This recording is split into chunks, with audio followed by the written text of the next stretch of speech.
함께 만드는 언론 미디어 협동조합.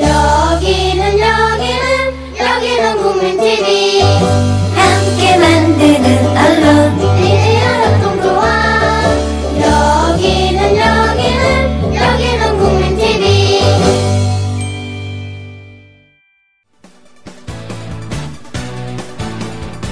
미디어 협동조합 서영석 이사장의 서영석 타임즈. 청취자 여러분 안녕하십니까. 8월 25일 화요일에 서영석 타임즈 시작합니다. 저는 미디어 협동조합 이사장 서영석입니다. 전쟁 운운을 하면서 위기를 한껏 고조시켰던 남북한의 대립이 결국은 6개 합의 내용을 이끌어내므로써 전격적으로 타결이 됐습니다. 제가 여러 차례 말씀드렸다시피 전쟁 쉽지 않습니다. 북한은 자기 체제의 붕괴를 각오하지 않고 전쟁을 결정할 수가 없습니다. 남한은 역시 미국의 허락을 받지 않고 전쟁을 할 수 없습니다. 우리 군부에서 전시작전 통제권 우리 가질 수가 없으니까 제발 미국이 좀 가져주세요. 액을 복구를 해서 여전히 미국이 갖고 있기 때문입니다. 또한 북한과의 전쟁을 한다는 것은 핵전쟁을 각오해야 될 일입니다. 이런 여러 가지 복잡한 일이 있기 때문에 전쟁은 쉽지 않을 것이다. 이런 예측은 했고요. 그럼 북한이 왜 저렇게 나오느냐. 제발 좀 대화 좀 해달라는 액을 복구로 저는 보였습니다. 그래서 그 액을 복구를 받아들여서 대화하기로 했습니다. 눈에 띄는 대목은 북한이 이 지뢰 폭발로 부상을 당한 데 유감을 표명했습니다. 그리고 확성기 방송을 중단했습니다. 그리고 뭐 여러 가지 이 당국 회담을 연다. 그다음에 이산가족 상봉 계속한다. 민간 교류 활성화한다. 이런 식으로 됐는데요. 결국은 지뢰 폭발에 대한 유감 표명과 그리고 확성기 방송 중단 이 두 가지를 제외하면은 사실상 북한이 원하는 것을 다 들어준 셈이 되었습니다. 어떻든 이런 식으로 타결이 돼서 남북한 공이 국민들을 불안케 했던 전쟁 요소를 제거한 점에 대해서는 높이 평가를 합니다. 그러나 솔직히 협상이라는 측면에서만 보면은 남한의 참패입니다. 협상 도중에 박근혜 대통령 뭐라고 얘기했습니까? 협상 막 하고 있는데 사과하지 않고 재발 방지 않으면은 아무것도 없다 이렇게 선언하지 않았습니까? 그런 이야기를 하는 대통령이 존재한다는 것 자체가 정말 쪽팔리는 일입니다. 아니 정권을 줘서 협상장에 사람들을 내보내놓고 가이드라인을 치는 겁니다. 야, 이 새끼들아, 니들 말이야. 사과하고 재발 방지 안 받아오면은 절대 남북 타결 없어. 이렇게 얘기를 한 겁니다. 만약에 사실 그 박근혜 대통령이 그런 얘기를 했다는 사실이 알려지면서 주가가 폭락했습니다. 그 이야기는 뭐냐? 전쟁 가능성이 매우 높아졌다고 시장이 봤기 때문입니다. 왜냐하면 제가 늘 말씀드렸다시피 북한 절대 사과 안 합니다. 북한은 스스로 지뢰 도발을 안 했다고 주장합니다. 또한 남측에 사격을 안 했다고 주장합니다. 아니 안 한 걸 어떻게 사과를 합니까? 그래서 포괄적인 이런 시끄러움을 일으킨 데 대해서 포괄적으로 사과, 유감이라는 말을 제가 안 썼습니다만은 이 정도가 있으면은 뭔가 될 것이다. 이렇게 얘기했는데 결국 유감 표명으로 낙착을 본 겁니다. 문구를 보세요. 자기들이 했다는 얘기 이런 방법 없습니다. 비무장지대 남측 지역에서 발생한 지뢰 폭발로 남측 군인들이 부상을 당한 데 대해 유감을 표명했답니다. 사과도 아니고 실질적으로 목함 지뢰를 자기 자신들이 했다는 시인도 아닙니다. 다만 군사분계선 남쪽에서 폭발이나 일어나가지고 남측 군인들이 상했다니까 참 유감이다. 유감이라는 건요. 마음에 차지 아니하여 섭섭하거나 불만스럽게 남아있는 느낌을 유감이라고 합니다. 사과는 자기의 잘못을 인정하고 용서를 비는 겁니다. 도대체 박근혜의 가이드라인은 단 하나도 지키지 않았어요.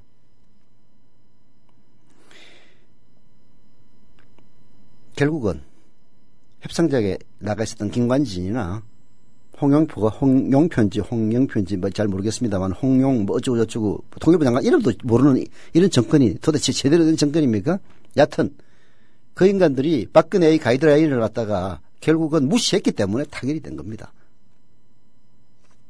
이 합의문에 사과와 재벌방지가 어디 들어있습니까? 박근혜 대통령이 지시대로 했다면 이거는 합의가 안 됐어야죠. 그렇지 않습니까?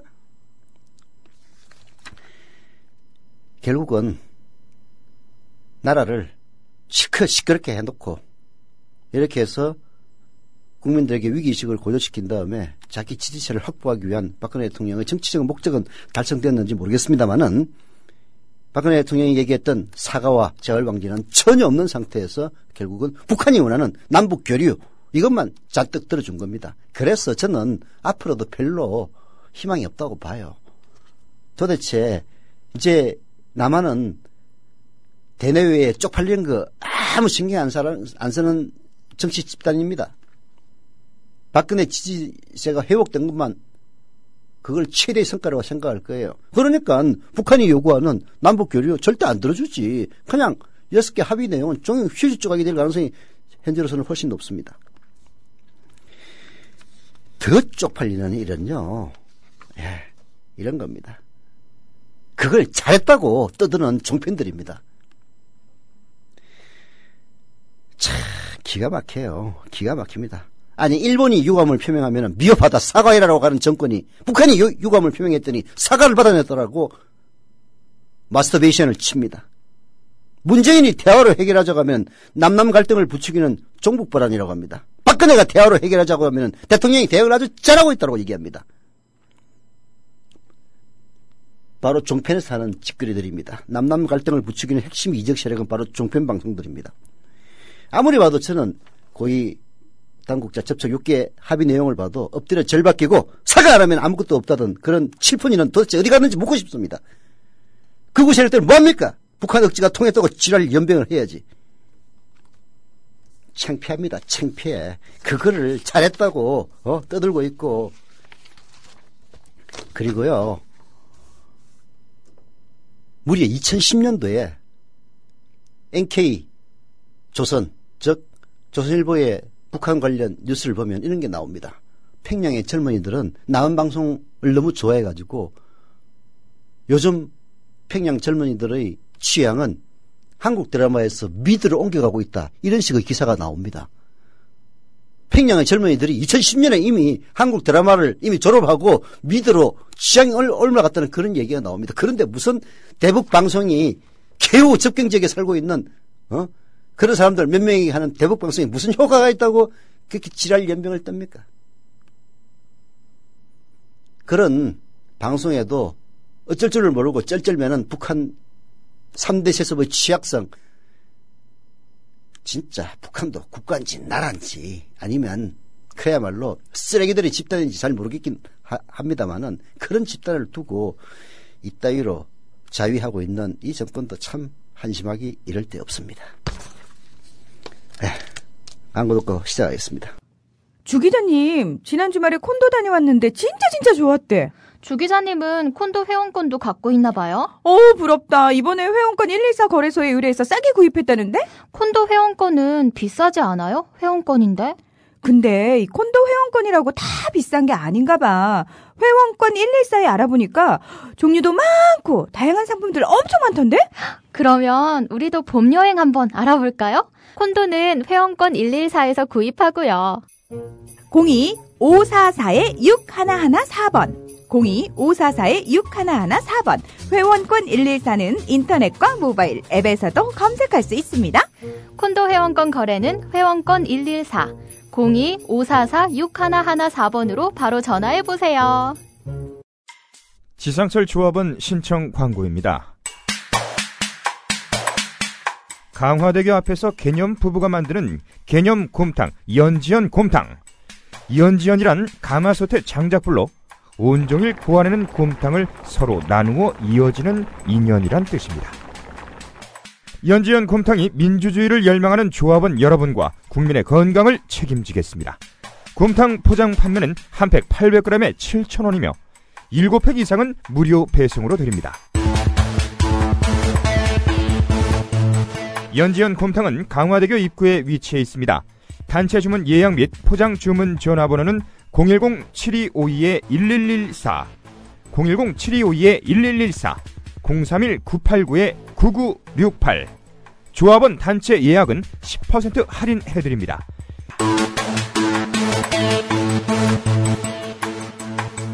포장 판매 금액의 10%는 국민TV 후원금으로 쓰입니다. 예, 회원비평 시간입니다. 김효진 PD. 네, 안녕하세요. 김효진입니다. 말씀하신 대로 남북 고위급 접촉이 무박 3일이었죠. 무박 3일. 이른바 마라톤 협상 끝에 오늘 새벽에 극적인 합의안을 일단 도출은 했습니다. 남북 대표단은 일촉즉발의 남북 대치 상황을 초래한 이 비무장지대 지뢰 도발 사건에 대해 북한이 유감을 표명하며 북한이 요구한 대북 확성기 방송의 중단은 조건부로 받아주는데 합의했습니다. 별다른 특별한 사항이 없으면은 잠시 뒤죠. 오늘 정오부터 방송 끄겠다는 거 아니겠습니까? 북한이 다시 도발할 경우 물론 확성기 방송 계속 한다는 겁니다. 중앙일보 사설 한번 가보겠습니다. 이게 판가리의 문제, 이 찍어내는 시스템의 문제 때문에 사설에서 못 다룬 매체도 많아요. 그래서 중앙일보가 사설. 왜 사설에서 다룰 수 있느냐? 마감이 늦기 때문입니다. 그렇죠. 자체적으로 중앙일보는 윤전기 자체로 돌리죠? 조선일보도 돌리고 동아일보도 다 돌리죠. 근데 이제 지방 배송 시스템이라든지 뭐 여러 가지 그 시스템을 이렇게 뭐 신문이라는 게 아시겠지만은 인쇄를 해서 찍어야 됩니다. 그리고 윤전기의 성능도 문제가 돼요. 예를 들어서 뭐 50만 부를 찍는데 그걸 30분 안에 찍느냐, 1시간 안에 찍느냐, 이것도 굉장히 중요하거든요. 윤전기를 빨리 돌려가지고 이렇게 신문은 전지를 갖다 가지고 인쇄를 합니다. 전지를 가지고 인쇄를 해서 그걸 잘라요. 그거를 아마 그렇게 돼요. 요즘 어떻게 바뀌었는지 모르겠는데 그래서 뭐 하나가 불량이 나버리면 그 전지 싹 버려야 돼요. 그래서 기계 성능이 굉장히 중요합니다. 그래서 이제 돈 많은 신문사들이 항상 마감을 늦게까지 할 수 있을 수밖에 없는데요. 아마 뭐 다른 신문들은 다 안 봤습니다만은 중앙일보가 사설에서 다뤘다면은 논설위원이 이제 그 타결이 새벽 2시인가 됐죠? 예, 발표가 그때 좀 있었죠. 예. 새벽 2시에 발표를 하고 발표문을 보고 바로 그 자리에서 사설을 쓰고 그걸 넘기는 게 한 2시 반쯤 됐겠네. 예. 2시 반쯤에 넘겨서 바로 다른 건 다 인쇄 났을 거예요. 그래서 그쪽 대지 사설이 들어가면 마지막 대지만 냅두고 나머지는 다 인쇄해 놓은 상태에서 샥 돌려가지고 착 삽지해서 보낸다. 이제 이런 식으로 돼가지고 아마 중앙일보가 실었을 겁니다. 그래서 그런지 뭐 사설 이렇게 집요하거나 굉장히 구체적이는 않습니다만 뭐 이야기의 단초로 삼자는 차원에서 중앙사설 한번 보겠습니다. 남북 고위급 접촉 극적 합의 대화 물고 계기로 이런 제목이고요. 남북이 만 43시간 이상 회담을 계속해서 합의를 이끌어낸 거 요거 자체는 참으로 다행스러운 일이라고 하겠습니다. 이번 협상은 시작부터 극적이었다 이렇게 표현을 하네요. 남북 긴장이 상승 일로로 치닫는 상황에서 북한이 극적으로 회담을 제의했고요. 사전 실무 접촉도 없이 김관진 청와대 국가안보실장과 홍용표 통일부 장관 그리고 북측 황병서 총정치국장 김양건 노동당 대남 담당 비서 등 남북 양측의 최고 실세들이 바로 협상 테이블에 앉았습니다. 이 같은 유례없는 접촉은 남북이 의지와 진정성만 있으면 남북 관계의 커다란 결실과 진전을 이루어낼 수 있다는 것을 증명한 것이라고도 볼 수 있겠습니다. 특히 이번 합의는 경색된 남북 관계에 출구가 보이지 않는 상황에서 터진 위기를 기회로 승화한 남북한 양측의 의미 있는 노력의 결실로 평가를 받을 수도 있다는 분석을 중앙은 하고 있습니다.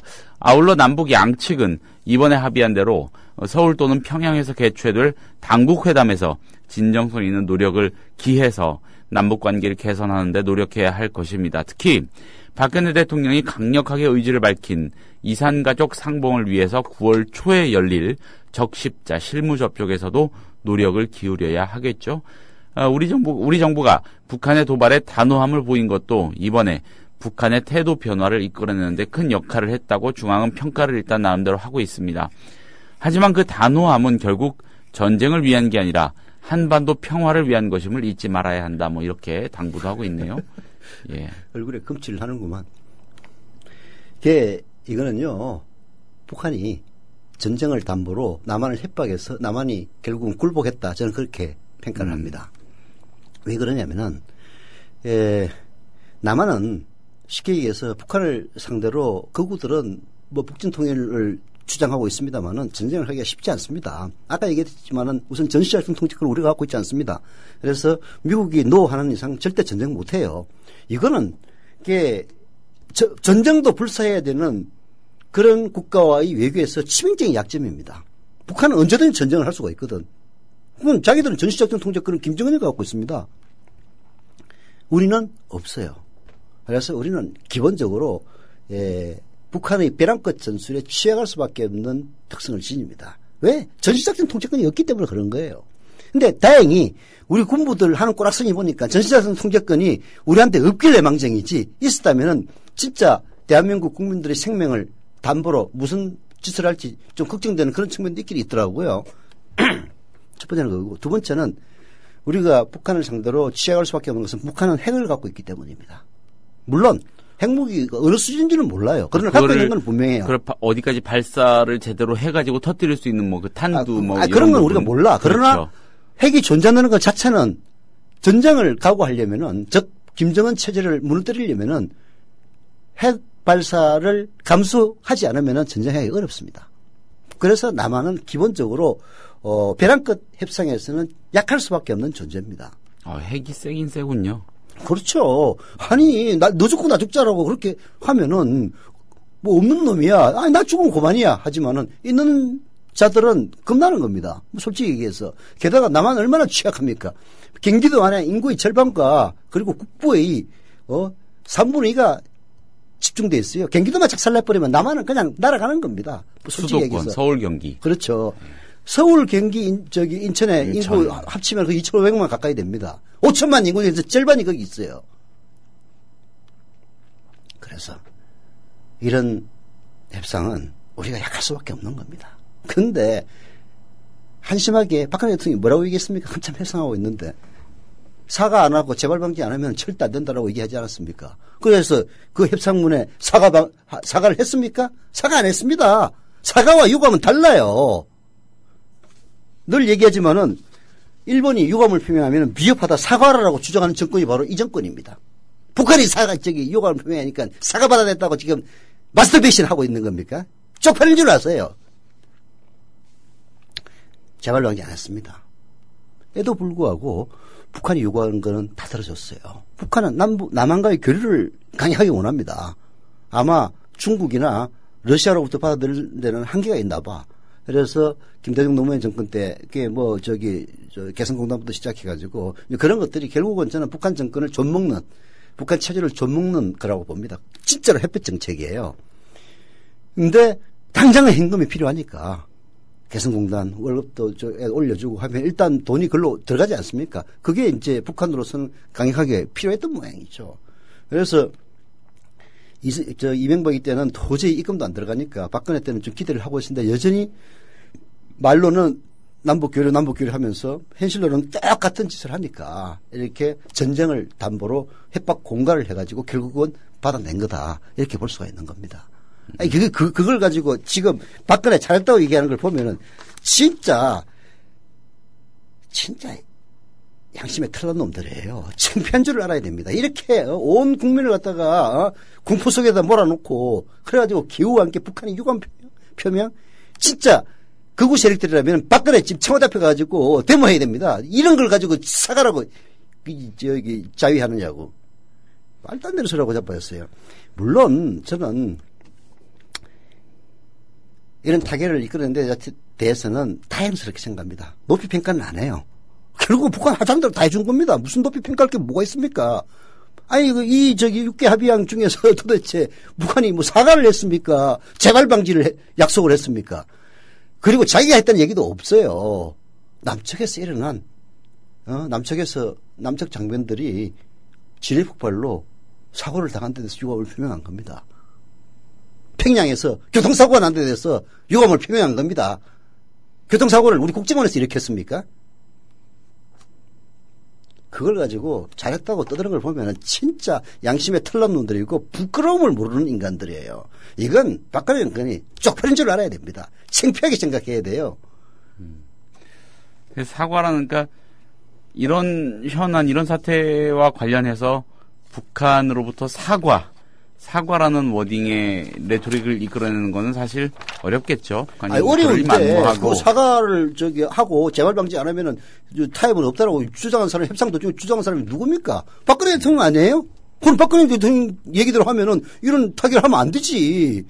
쪽팔린 줄 알아야지. 결국 박근혜 말을 안 들어가지고 타결된 거예요. 그러면은 그 사과라는 수위까지 이르지 않고 유감 표명선에서 정리가 됐는데 그 조금 낮은 수준의 그 카드를 받아낸 거 아니겠습니까? 그런데도 우리가 어쨌든 받아들여서 이런 일단의 이 협의문 요거를 채택하는 계기가 뭐였을까요?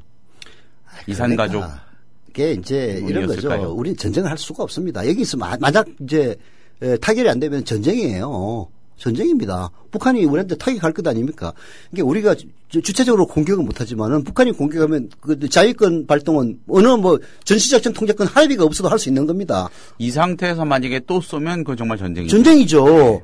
그런 감당은 없는 거예요. 그래서 어떻게든 봉합을 하긴 해야 되는데 그로 인해서 막 위기를 조성해가지고 대통령 지지도도 한 40% 갔다며 올라가고 있으니까 얻을 건 다 얻었잖아. 진짜 전쟁은 안 되는 거야. 그러니까 사과 안 하는데도 그냥 타결해 준 거라 이렇게 보는 게 온당한 겁니다.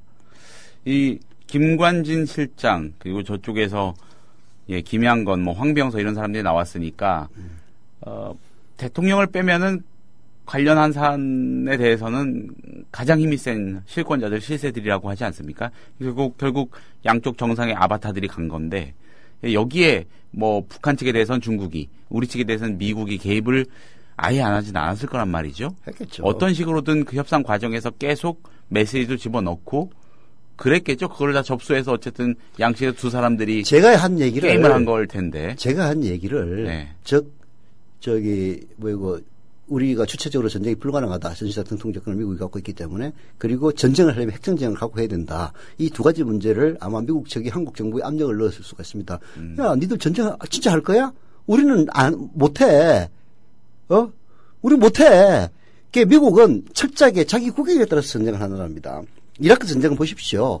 여론조성부터 시작해가지고 연합군들 모으는 해가지고 한 6, 7년 걸려가지고 전쟁을 시작합니다.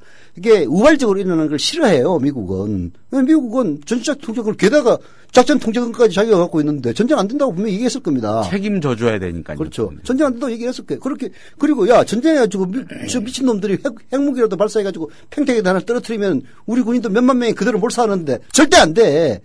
이렇게 얘기했을 개연성이 매우 높습니다. 그러니까 전쟁은 배제하라. 그렇지. 전쟁 발발 가능성은 배제하고 협상하라는.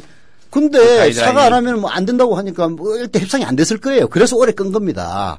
그래서 아마 김관진이나 홍영표가 이제 청와대로 왔다 갔다 하면서 이거는 사과하라고 하면은 이건 전쟁밖에 없습니다. 하니 각하께서 여러 차례 얘기했던 뭐 이산가족 상봉 이런 거 집어넣을 테니까 그냥 유감 표명으로 넘어갑시다. 이렇게 해가지고 아마 소삭소삭해서 넘어갔을 거예요. 그리고 언론들은 이제 그 유감 표명을 사과라고 포장을 막 해주고 그냥 나 창피하다고 그러는 겁니다. 아니 전쟁 불사할 것처럼 전쟁이 불가능한 나라에서 전쟁 불사할 것처럼 그렇게 지랄 연병을 떨다가 결국은 유감 표명에 꼬리를 내린 것 아닙니까? 솔직히 얘기해서 쪽팔리는 거죠 한마디로. 우리야 국민들을 종편이나 이런 걸 통해 가지고 보수 언론을 통해서 속일 수 있을지 모르겠습니다만은 외국에서 보면은 남한 저 병신들 그 얘기 안 하겠습니까? 아니 뭐 그 전쟁이라도 할 것처럼 그렇게 지랄을 떨더니 북한이 사과한 것도 아니고 유감을 표명한 거고 그리고 지뢰 폭발을 해서 시인도 안 했어요. 남한에서 일어난 지뢰 폭발 사고로 남한 장병들이 다친 데 대해서 유감을 표명한 것 뿐입니다. 지들이 했다는 얘기 어디 있습니까? 사람이 다쳤다니까 안타깝다. 그렇지. 그 얘기예요. 그걸 결국 가지고 넘어간 것 아닙니까? 내가 진짜로 그 구보를 하면은 화를 내야 돼요. 아니 도대체 이걸 갖다가 협상이라 해왔느냐고 얘기하는 게 정상입니다. 그런데 그렇게 안 하잖아요. 만약에 전시작전 통제권까지 우리 평신 지금 우리한테 있고요. 평시 작동권은 있고 전자권까지 우리가 갖고 있었다면 그러면은 북한이 이렇게 못 나옵니다. 오히려요. 그럼요. 북한이 이렇게 못 나옵니다. 이게 여차하면은 전쟁을 할 수 있다는 그 가능성이 북한으로 하여금 행동에 매우 조심스럽게 만들어주거든요. 북한은 우리 약점을 잡은 거예요. 저 새끼들 아무리 지랄해봐도 전쟁 못한다. 미국이 개입을 하게 되고 그렇게 그렇죠. 되면 미중 3차 대전이다. 뭐 이런 개선까지 할 수도 있겠죠. 그러니까 예. 결국은 이번에는 완벽하게 남한의 패배예요. 무슨 지랄 연병 뭐 잘했다고 쪽팔린 줄 알아야지. 이건 그야말로 참패입니다. 참패. 그래서 나는 이 합의문이 잘 이행 안 될 거라고 봐요. 이 소동의 목적은 박근혜 지지도 형성에 있었던 겁니다. 그건 달성했어요. 그러나 나머지는 사과도 안 하고 재발방지도 안 하고 아무것도 안 했잖아. 네, 이사장님 말씀을 정리하자면은 중간에 박근혜 대통령이 친 가이드라인 그거대로 결과적으로 아무것도 안 된 아무것도 거다. 안 됐지. 그런데 거기에 맞춰줘야 되기 때문에 유감 표명이라는 거를 사과를 받아냈다라는 것으로 다수의 언론이 포장하면서 의미부여를 잔뜩 해주고 있다. 김효진 PD는 생각할 때 유감이라는 게 이게 사과라고 생각이 들어요? 아예 아사모사한 거죠. 그건 사과 아사모사한 게 아니라 예. 아닙니다. 사과 아니죠. 유감은 마음에 차지 아니라 섭섭하거나 불만스럽게 남아있는 느낌을 유감이라고 그러는 거예요. 아, 그 참 안 됐다 이거. 자기의 잘못을 인정하고 용서를 비는 게 사과입니다. 도대체 천지차이지. 이걸 유감을 갖다 사과로 받아들인다. 미친놈들이지. 그리고 이 정권이요. 일본이 유감을 표명했을 때 사과 아니다. 사과하라고 했던 정권입니다. 북한이 유감을 표명하니까 사과를 받아냈다고 지랄을 하고 있는 게 내 진짜 보니까 옆에서 쳐다보니까 이 새끼들 진짜 미친놈들이라는 생각이 들더라고요. 일부 보수 극우 진영 언론들의 논조랄까 논리를 보면은 아무튼 박근혜 대통령이 가이드라인 쳤고 결국 그거에 준하는 거의 그거에 합당한 그런 결과를 얻어냈다는 그런 프레임을 만들고 싶은 거잖아요. 이게 그렇죠? 손바닥으로 하늘을 가리는 일입니다. 외국에서는 뭐라고 얘기하겠습니까? 아이고 저 병신들 또 병신이도 하는구나. 다들 그렇게 얘기할 겁니다. 쪽팔린 줄 알아야죠. 아이고, 다수 언론의 네. 그 높은 평가와는 달리 이거를 높은 평가를 한다는 게 진짜 웃기는 일입니다. 이게 어떻게 높은 평가를 받습니까? 아마 내일자에 보면 신문들이 내일자에 보면은 좀 더 날카로운 그런 뭐 진보 개혁 진영 언론도 그렇고요. 그런 논평이나 비평들이 나올 것 같긴 해요. 걔 왜 일단 평가를 하느냐? 저도 평가를 합니다. 평가하는 이유는 전쟁 아니 막았으니까. 이제 전쟁이라는 게 남한의 이런 취약성 때문에 절대로 일어날 수는 없지만은 그건 또 모르는 일이에요. 우발적으로 충분히 일어날 수가 있는 거거든. 그렇잖아요. 그럴 가능성을 막았다는 점에서는 평가를 한다는 이야기입니다. 그러나 그 우발적인 가능성이 어떻게 해서 생긴 겁니까? 북한이 했다고 우리는 주장하고 있고 북한이 안 했다고 주장합니다. 그럼 우리는 우리 국방부 말을 믿어야 될 거 아니야. 북한이 했다고 믿어야 되는 거야. 그러면 북한 사과를 해야지. 사과했습니까? 사과 안 했어요. 자기들이 했다고 시인도 안 했습니다. 근데 무슨 이걸 갖다 사과를 받아냈다고 그렇게 딸딸을 치고 있는 거예요. 쪽팔린 줄 알아야지. 예. 아무튼 그렇습니다. 내일 아마 이번 주 언론들의 분석까지 조금 지켜봐야 될 것 같습니다. 계속 좀 전해드리기로 하고요. 아니 나는 박근혜 대통령 참 위험하고 한심하다는 생각이 들어요. 한이 협상을 하고 있는데 협상이라는 건 정권을 줘가지고 협상하는 거예요. 그래서 남북한의 최고위급 김정은이하고 박근혜만 안 나왔다 뿐이지 사실은 그 수족들이 나와서 협상을 한 것 아닙니까? 예. 그러면 정권을 부여해야 이 협상이 되는 거란 말이에요. 그렇잖아요. 물론 마지막에 군펌은 이제 오야부동들이 해야 되겠지만은 협상장에 나가는 사람들한테는 정권 부여해야 돼요. 그런데 거기다가 사과 안 하고 재발 방지 안 하면 협상 타결이 없다 이따 이 얘기를 대통령이라는 사람이 어떻게 할 수 있느냐고. 아니 그럼 그 말대로 했으면 협상이 안 됐어야지. 그렇잖아요. 아니 이 어떤 문구에도 6개항 합의문에도 사과합니다 구절 없고요. 다시는 이런 일이 일어나지 않도록 하겠습니다. 재발 방지 없습니다. 그럼 박근혜 명령이 이행이 안 된 거 아니야. 창피한 거 아니에요? 그렇게 협상장에서 그렇게 얘기를 했는데 결국은 하나도 이행이 안 된 거 아니야. 그러면 이렇게 양보해서 그러니까 백보 양보해서 이렇게 봐야 될까요? 외교 관계에서 아니면 국제 정치 관계에서는 유감 표명, 유감이 지니는 의미를 좀 더 넓게 해석해 줘야 되는 걸까요? 그러니까 자기 편리한 대로 해석하는 겁니다. 우리가 늘 얘기하지만은 일본은 과거사에 대해서 늘 유감을 표명합니다. 그렇잖아요. 그래서 그걸 사과라고 우리가 받아들입니까? 안 받아들이잖아요. 이 정권이 안 받아들입니다. 일본의 사례를 보면 확실히 알 수 있다. 아니, 나 요즘 참 우리 김효진 PD가 잘 이해를 못하는 걸 보고 젊은 사람들의 심리에 대해서도 좀 연구를 해봐야 되겠는데. 아니, 이 유감 표명은 사과가 아니죠. 그건 너무 명확하죠. 그런데 하도 이렇게들 사과까지 받아냈다는 식으로 포장들을 해주니까 너무 그러니까 그럼 양보해서 외교 관계에서는 유감을 그런 식으로까지 이해를 해야 되는 건가라는 생각이 들 정도다라는 거죠. 유감은 사과와 당연히 다르죠. 그러니까 예. 이제 그런 얘기 할 때마다 그 괴벨스 얘기가 생각이 나는 거죠. 거짓말도 한 번 하면 안 믿지만 두 번 하면 긴가민가 하고 지금 긴가민가 하고 있는 건 아닙니까? 거짓말이 하도 많이 나요. 다 거짓말이에요. 세 번 하면 믿는다는 것 아닙니까? 이게 무슨 사과 재발 방지 약속이 있었습니까? 여기 기사도 헤럴드 경제 기사 유감은 있었지만 사과와 재발 방지 약속은 없었다. 이렇게 이미 나오잖아요. 그렇죠. 일부 언론도 그렇게 쓰고 있어요. 근데 그게 좀 묻히더라고요, 보니까. 왜 묻히느냐면은 네. 전쟁 위기가 사라졌기 때문에 묻히는 겁니다. 그러나 냉정하게 생각해 보면 제가 아까 얘기했지 않습니까? 남한 전쟁 못 합니다. 미국이 오케이 하지 않는 전쟁 못 해요. 그런데 국지전은 일어날 수가 있습니다. 예를 들어서 우리가 자유권 발동이라는 거는 전시작전 통제권하고 전혀 무관한 거거든요. 전시작전 통제권이 아니라 뭐 평시작전 통제권을 미국이 갖고 있다 손 치더라도 북한이 쏘는데 우리가 대항하는 자유권 발동은 아무 문제가 없어요. 그러면은 국지전 발발할 수가 있는 겁니다. 그렇게 해가지고 연천이 불바다가 되고 연천 북쪽에 있는 북한이 불바다가 된다고 치면은 누가 더 손해겠습니까? 우리가 훨씬 더 손해예요. 북한은 가진 게 없는 나라고 우리는 가진 게 많은 나라야. 잃을 게 많죠. 그리고 북한은 통제된 사회이기 때문에 이따도 하면 그만이지만은 우리는 개방된 사회예요. 거기 가가지고 포탈이 해가지고 엄대가 완전히 초토화된 걸 갖다 사진 찍어가지고 돌려봐요. 이전껏 무너집니다. 그래서 그런 국지전이라도 막은 거. 그래서 평가를 하는 겁니다. 그러나 곰곰이 생각을 해보면은 도대체. 본질적으로는 협상 실패다. 협상 실패죠. 실패입니다. 하나도 받아낸 게 없어요. 결국은 처음부터 그렇게 말을 안 했으면은 협상 실패가 아니죠. 박근혜 대통령이 사과를 해야 되고 재발 방지를 해야 된다라고 얘기만 안 했으면은 지금 이 문제는 그렇게 포장이 될 수 있을 거예요. 근데 협상 도중에 그렇게 얘기를 해놓고 협상이 그렇게 됐냐고. 그러게요. 생각해보니까 가만히 있지 그냥. 그렇죠.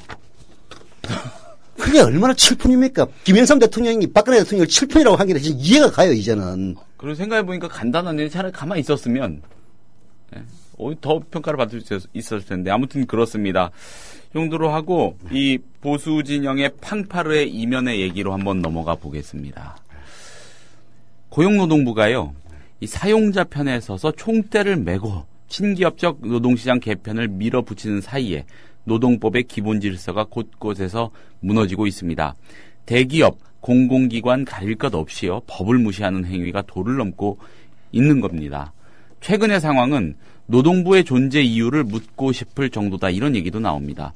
자, 강원도 탄광촌에서 17년 동안 불법적인 위장 도급 속에 장시간 저임금 노동에 시달려온 동양시멘트 협력업체 노동자들이 어제부터 무기한 노숙 농성에 돌입했습니다. 원청이죠. 동양시멘트가 위장 도급에 따른 사용자로서의 법적 책임을 외면하고 공장을 제3자에게 팔아넘기면서 정규직 복직은커녕 원래 정규직으로 전환되는 이런 더 큰 아젠다를 갖고 싸우던 분들이었던 모양입니다. 근데 이 정규직 복직은커녕 졸지에 거리로 나앉게 생겼는데도 아무도 거들떠보지 않았기 때문입니다. 더 큰 문제는요. 노동부마저 이 노동자들의 생존권을 외면한 동양시멘트의 파렴치한 먹튀 행각을 노사자율이라는 미명 아래 팔짱만 끼고 방관하고 있다는 점입니다. 그 사이 산업은행이 1,000억 원을 우선 협상 대상자인 삼표그룹에 지원해 주기로 했지만 계약 조건 어디에도 협력업체 노동자에 대한 고용 승계 내용은 없습니다. 경향사설 한번 보겠습니다. 노동부는 자기 할 일부터 챙기면서 노동개혁을 말하라. 이런 제목이고요. 노동부가 이 기업 집단의 후안무치한 먹튀 행각을 눈뜨고 지켜보기만 한 것은 이번만이 아닙니다. 지난 2월 대만계 기업 하이디스가 일방적으로 공장을 폐쇄하고 생산직 직원 300여 명을 정리해고한 데 대해서 이 노동자들이 대만 원정 시위까지 했군요. 이 원정 시위에 나섰을 때도 노동부는 팔짱만 끼고 있었습니다. 지난 6월에는 일본계 기업 아사히 글라스가 사내 하청 노동자들이 노조를 만든 직후 도급 계약을 해지해서 170명이 한꺼번에 일자리를 잃었지만 노동부는 근로 감독은커녕 유감 표명조차 하지 않고 있습니다. 그러는 사이 취업규칙 변경, 해고 더 쉽도록 하는 방향으로의 변경이죠. 이 변경 및 임금 피크제 도입과 관련한 기업들의 노동법 위반 행위가 잇따르고 있습니다. 엊그제는 이 중부발전이요. 중부발전은 그 국영기업 아니야? 예, 임금 피크제 도입을 위해 취업 규칙을 불이익 변경하면서 근로기준법을 정면으로 위반한 사실도 드러났습니다. 아, 국영이 아니고 뭐라고 해야 되나? 이거 뭐 공사 같은 거죠? 뭐 그럴 거예요. 하여튼 뭐 정부하고 관계가 있는 거예요. 한수원 뭐 아래에 있든지 뭐 여하튼 예. 노동자의 동의가 과반이 안 되니까 반대 의사를 밝힌 노동자를 개별적으로 불러서 동의서에 서명을 강요한 사실이 녹취록을 통해 밝혀진 겁니다. 지난달 초에도 남부발전에서 직원들에게 전화를 걸어 임금 피크제 동의를 압박한 사실이 드러나기도 했죠. 하지만 노동부는 공공기관의 불법적인 취업규칙 변경에 아직까지 목소리 낸 적 없습니다. 적어도 공식적으로는 없죠. 박근혜 대통령이 지난 6일 대국민 담화에서 연내 316개 모든 공공기관의 임금 피크제 도입을 지시한 후 법 준수보다 연내 목표 달성이 노동부의 지상 과제가 된 셈입니다. 그러니 이렇게 직원들 한 명 한 명 회유까지 해가면서 사인하도록 하겠죠. 아니 대통령은 왜 임금 피크제 안 하는 거야? 노동법을 무시하는 온갖 불법 행위에 대한 노동부의 침묵, 이건 사실상 국내 모든 기업의 가이드라인으로 작용할 수 있습니다. 이 협상, 남북 협상 과정에서도 가이드라인 줬는데 가이드라인 대통령입니다. 예. 아니 임금 피크제를 뭐 늘 얘기합니다만은 임금 피크제는 항상 저기 있는 놈들을 위해서 유리하도록 결국은 그게 적용될 겁니다. 예, 정년 연장은 제대로 안 하고 임금만 깎는 그런 결과가 올 거예요. 그러면은 이게 노동자는 언제나 을입니다. 그래서 야, 너 그냥 적은 월급 받고 계속 할 거야. 아니면 그냥 사표로 나갈 거야. 강요 받아가지고 결국 임금을 깎는 그런 역할을 합니다. 근데 또 어느 정도 괜찮은 기업에서는 또 감내할 수가 있어요. 한 55세 정도, 50세 넘어가면은 그 임금이 뭐 억대 이상으로 넘어갑니다. 괜찮은 재벌 기업에서는. 그렇잖아요. 그렇게 해가지고 나이 한 53, 4세 돼가지고 애들 뭐 어느 정도 교육도 시켰고 해서 월급 좀 깎이더라도 있는 게 더 낫다라고 생각하면은 또 감수할 거예요. 그렇게 됩니다. 그래서 거기서 이제 급여가 감수함으로써 생기는 걸 가지고 이제 이 정권은 뭐 청년 취업한다고 그러는데 그 취업을 정부가 시켜줍니까? 결국은 기업 오너가 결정하는 거예요. 뭐 할러 해? 야, 1인 2역 해. 그걸 끝날 겁니다. 세상이 다 그렇게 가는 거죠. 그래서 또 아니 이게 이제 공공기관만 그렇게 하겠다는 얘기 아니에요. 하려면 공무원부터 해야지. 공무원부터. 공무원 임금 피크제 도입하라고 그러세요. 공무원 100만 공무원 들고 일어나가지고 아마 난리가 날 겁니다. 지난번에 저희 공무원 연금 손대가지고도 그렇게 지랄을 했는데, 아니 뭐 지랄을 해서 죄송합니다만은 하여튼 굉장히 큰 소동이 있었지 않습니까? 공무원들에게 임금 피크제 도입하자고 얘기하세요. 그 다음에 공공기관을 하든가 해주고 공무원 냅둬.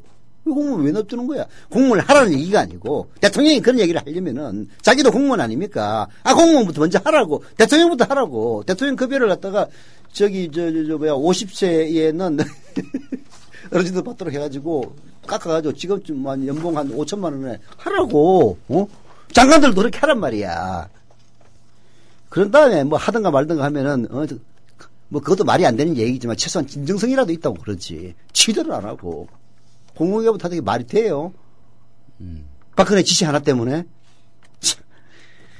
도대체, 뭐 장관 자리가 얼마나 좋은 자리인지, 과거 김대중 노무현 정권 때 그냥 뭐 정치적으로 책임질 일이 있으면 스스럼없이 사표 내고 나가는 사람들을 많이 봐와서 그런지, 그래서 장관 자리가 별거 아니라고 생각했는데, 이 정권 보면은, 장관 자리 진짜 중요한, 좋은 자리인가 보다 하는 생각이 들어요. 이런 데도 불구하고 찍소리 안 하고, 공무원들, 열심히 근무하는 거 보면은 특히 고위직 공무원들. 비슷한 얘기인데요. 예전에도 한번 소개를 해드렸습니다. 이사님 그 마지막 곡지로 한번 가보시면 될 겁니다.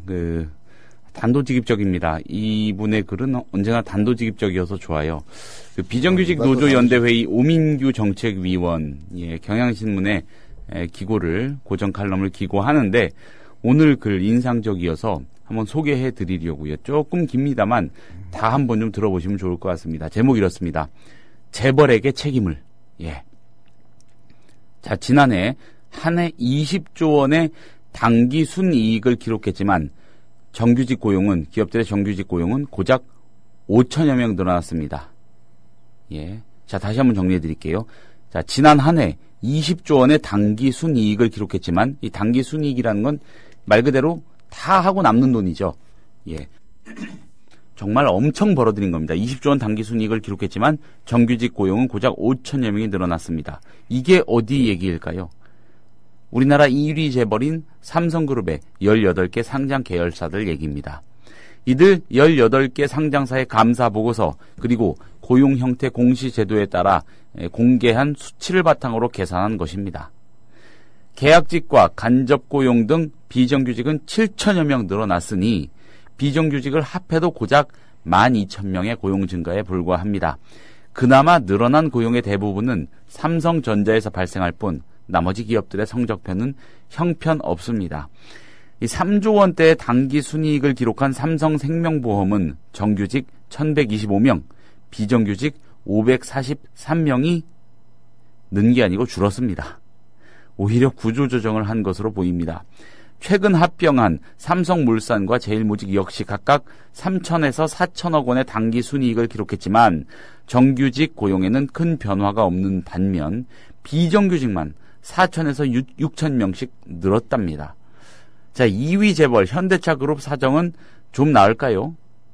현대차 5조 원, 기아차 2조 4천억, 현대모비스 2조 원을 합하면 10조 원 가까운 당기 순이익을 기록했지만 정규직 고용은 2,322명 늘었을 뿐입니다.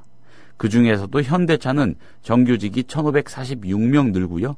비정규직이 382명 줄어서 외형상으로는 문제가 없어 보이지만 속을 뜯어보면 다릅니다. 이 불법 파견 판결이 줄을 이어도 정규직 전환을 거부하고 있는 현대차는 사내 하청 중에서만 정규직을 선발하는 독특한 제도를 운영합니다. 이는 당연히 비정규직 노조에 가입한 조합원들에게 은근한 탈퇴 압력으로 작용합니다. 사내 하청 중에서 1,500여 명이 정규직으로 선발되었으면 그만큼 비정규직 숫자가 줄어야 마땅하죠. 그런데 고작 382명만 줄었다는 건 뭘 의미하겠습니까? 사내 하청을 정규직으로 선발한 뒤 그 자리를 다시 비정규직으로 채우고 있다는 것을 방증합니다. 순수한 의미의 건강한 고용 창출이 아니라는 것이죠. 꼼수라는 얘기입니다. 1, 2위 재벌인 삼성과 현대차의 상장 계열사 29개의 지난해 당기 순이익을 합하면 무려 31조 원이 넘습니다. 하지만 정규직 고용은 모두 합쳐서 8,688명이 늘었을 뿐입니다. 비정규직 고용 증가도 7,621명에 그쳤으니 지난해 삼성과 현대차에서 직간접적으로 늘어난 총 고용은 고작 16,000여 명. 예, 이게 답니다. 이명박 정부부터 법인세를 인하하고 각종 세제 혜택을 부여한 결과 재벌 기업들은 투자와 고용을 오히려 줄였습니다. 투자와 고용을 줄이니 이유는 넘쳐나는데 나가는 돈이 없어 사내 유보금만 그득그득 쌓여갑니다. 30대 재벌의 사내 유보금만 700조 원이 넘는다고 하니까요. 한국 정부의 2년치 예산과 맞먹는 수준이 그냥 곳간에 쌓여 있는 겁니다. 박근혜 정부는 청년 일자리 창출을 위해 가장 필요한 일이 정년을 앞둔 노동자들의 임금을 깎는 것이라고 임금 피크제를 도입하는 것이라고 주장합니다. 30대 재벌 사내 유보금 중 10%인 70조 원만 있어도 수십만 개의 일자리를 만들 수 있는데 쉬운 길을 놓아두고 엉뚱한 길을 고집합니다. 그래놓고 내놓은 비정규직 대책이 뭡니까? 하반기에 법을 바꿔서 비정규직 사용기간을 2년에서 4년으로 연장하자고 합니다. 부모 세대 정년 연장을 빌미로 임금을 깎아서 청년 세대 비정규직 고통을 연장하자는 거 아니겠습니까? 부모 세대와 청년 세대를 갈라놓지 않을 수 있는 쉬운 해법이 있습니다. 이들 모두에게서 엄청난 이윤을 뽑아가는 재벌들에게 책임을 지우는 길입니다. 그동안 깎아준 법인세를 원상 회복하고 재벌 대기업에는 강력한 누진세를 적용하고요. 이를 통해 마련된 재원으로 최저임금을 1만 원 선으로 대폭 인상하는 길입니다. 최저임금이 대폭 인상되면 잔업, 특근으로 부족한 임금을 벌충하는 일이 줄어들어서 노동시간 단축됩니다. 노동시간 단축은 자연스럽게 새로운 일자리 창출로 이어져서 청년 고용절벽 해소의 길잡이가 될 것입니다. 악순환을 선순환으로 바꾸는 첫걸음, 재벌에게 책임을 묻는 것부터 출발하자고 오민규 정책위원이 촉구합니다. 예. 오민규 위원의 글을 가끔 읽으면은 지금의 상황이 아주 일목요연하게 정리가 싹 된 그런 느낌입니다. 예. 뭐 다 하는 얘기지 뭐. 아니 뭐 수도 없이 했던 얘기를 갖다가 이제 이렇게 그 한 사람의 칼럼으로 정리해 놓은 거 아니에요. 이런 주장들은 이제 늘 그 노조라든지 좀 뭐라고 할까 계획적인 성향을 지닌 학자들이 하는 얘기들입니다. 그걸 이제 칼럼을 쓰는 사람이 이제 오민규라는 사람이니까 이 양반이 한 건데. 뭐 정부가 보통 파편적이죠. 그러니까 이렇게 잘 정리하는 것만으로도 의미가 있는 것 같아요. 예. 근데 뭐 재벌의 책임을 물어야 되는데 재벌의 책임을 누가 묻겠냐고. 오민규가 물을 거야. 그 박근혜가 물어야 될 것 아닙니까? 정권을 바꿀 생각을 하셔야죠. 정권을 바꿔야 모든 문제가 해결이 되는 겁니다. 오바마, 참 우리나라는 어려워. 오바마가 뭐 애플이라든지 구글이라든지 이런 이제 회사들이 해외에 유보금을 많이 쌓아두고 있습니다. 그걸 뭐 20%인가 15%인가 세금을 매겨가지고 그 돈을 가지고 뭘 하겠다라고 했지 않습니까? 근데 미국 언론들은 환호했어요. 환호했습니다. 그러니까 이제 그런 재벌들에게 세금을 물리는데 반대하는 뭐 공화당에서도 여론이 그러니까 반대를 못합니다. 그러면 그게 되는 거예요.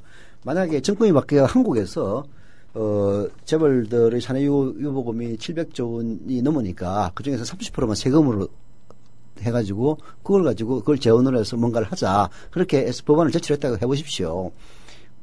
사실 700조 원에서 30%면 210조 원입니다. 대한민국 한 해 예산 비슷하게 나오는 돈입니다. 그걸 가지고 뭘 하면은 아마 뭐 일자리 창출도 무지하게 많이 하고 뭐 할 수 있을 거예요. 자, 그렇게 해보십시오.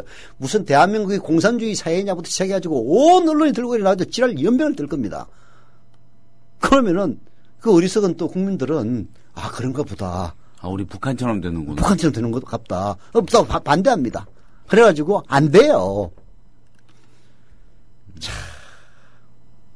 근데 이게 일국의 예산 맞먹는 규모의 돈을 쌓아두고 예산이 그러니까 2배야. 700조 원이면 2년치 예산입니다. 그렇죠. 이게 박근혜 대통령이 그래서 아주 강력한 조치를 내놓지 않았습니까? 무슨 강력한 기업들에게 당부했죠. 아니 채용 좀 해주시라고 임금 피크제 등등으로 도울 테니 결국 그거 아니겠습니까? 참나. 예. 참 부자의 탐욕이라는 거는 그 끝간들을 모르는 겁니다. 700조 원을 쌓아놓고 있으면서도 늘 봐요. 구조조정한다는 얘기 아니야. 그렇죠. 삼성에서는 그럴 겁니다. 삼성전자에서는. 그래서 삼성전자 주가가 실제로 떨어져요. 단기 순이익이 10조 원인데 작년에는 30조 원이었는데 3분의 1로 줄었다. 그래서 삼성전자 주가가 떨어집니다. 아니 도대체 30조 원을 갖다가 단기 순이익을 했는데 그게 10조 원으로 떨어졌다고 해서 물론 전망적인 측면에서 보면은 3분의 1 떨어졌으니까 나중에는 뭐 10조 원이 뭐 3돈이 될 수도 있고 마이너스도 될 수 있으니까 이게 뭔가 대책을 세우는 그런 필요해요. 그러나 구조조정할 일은 아니지 않습니까? 뭐 솔직히 얘기해서.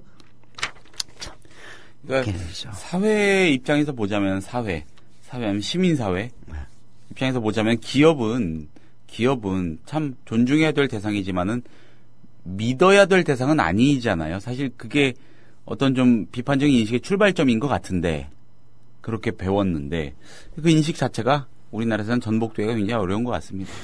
예. 이렇게 임금 피크제 가지고 숨통을 터주면은 낮아진 법인세율도 좀 유지해주고 하면은 기업이 팔 걷어붙이고 젊은 사람들 좀 채용하겠지. 근데 이런 정권에서는 백약이 무효입니다. 기업들도 병신도 아니고 바보도 아니에요. 유보금을 왜 투자를 안 하겠습니까? 쉽게 얘기해서 전망이 안 보이니까 투자 안 하는 것 뿐입니다.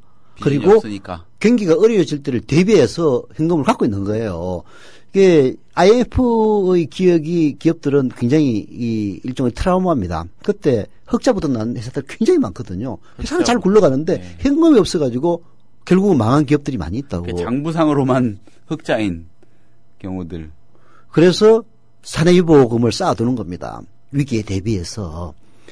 자, 그러면은 이제 기업들이 그 돈을 쓰게 하려면은 두 가지를 해줘야 됩니다. 첫째는 돈 벌 수 있는 데를 적극적으로 지원을 해줘야 됩니다. 예를 들어서 새로운 신산업에 정부 차원에서 엄청난 투자를 하고 연구 지원을 하고 그래서 뭐 예를 들어서 저 배터리가 일본이 다 잡고 있다는데 뭐 리튬 이온 배터리를 갖다가 지금보다도 2배 이상 사용 시간이 늘어나는 배터리 굉장히 중요합니다.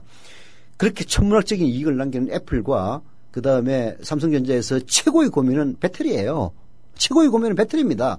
그래서 배터리 산업에 어마어마한 투자를 해서 기업들이 거기에 참여를 하면은 뭔가 메리트를 주다든지 그러면은 배터리 산업에 대한 연구 투자부터 시작해가지고 시설 투자에서 고용이 저절로 창출이 되는 겁니다.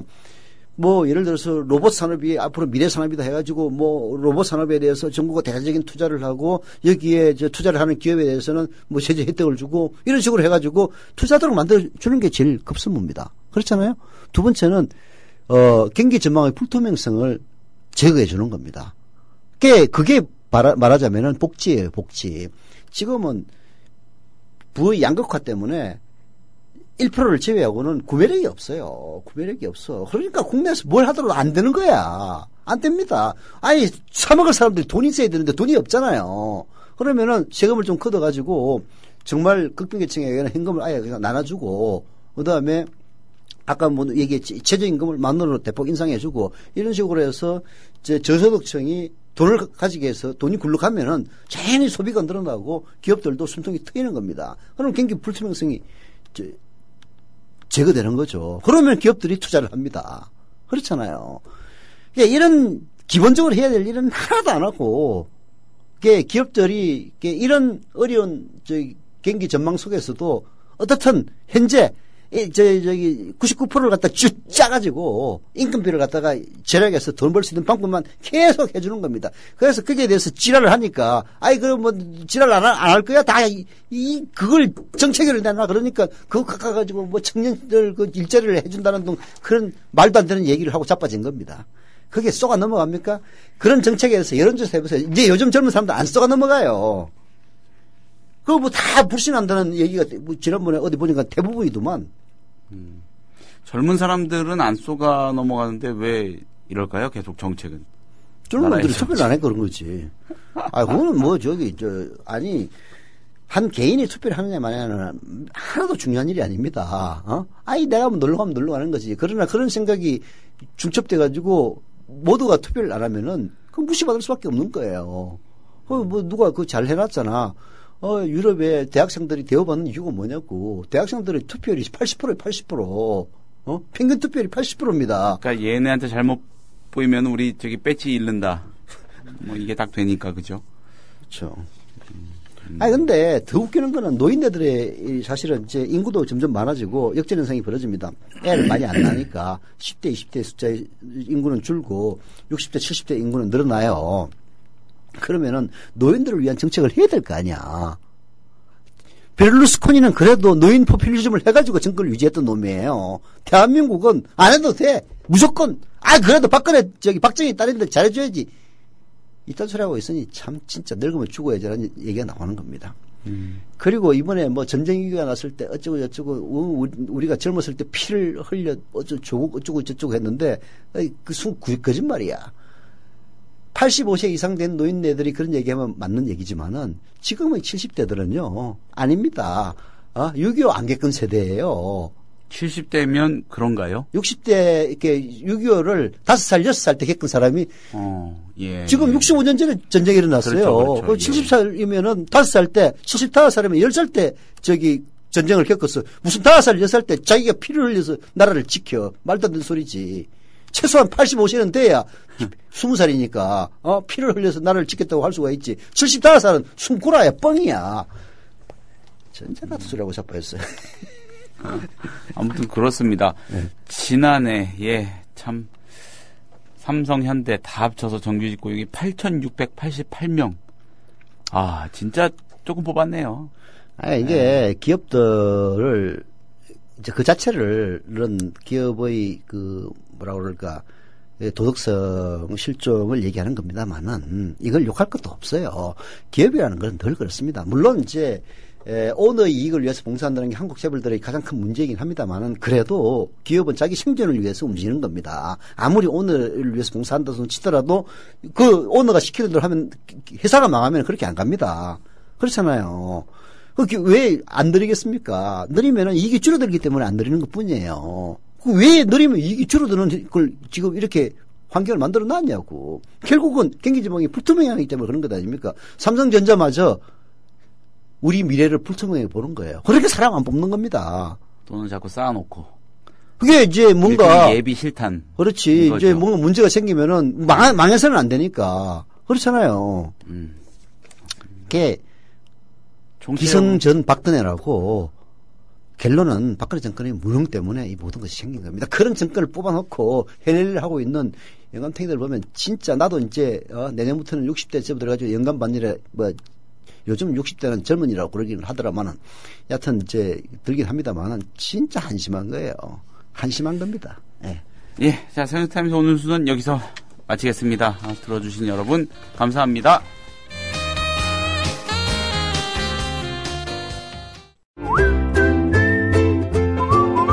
국민라디오 팟캐스트 응원하는 가장 쉬운 방법 아시나요? 다운로드하기, 별점 주기, 댓글 달기, 구독하기. 국민라디오 팟캐스트 널리 알리는 가장 쉬운 방법 다운로드하기, 별점 주기, 댓글 달기, 구독하기. 기억하세요. 다운로드하기, 별점 주기, 댓글 달기, 구독하기.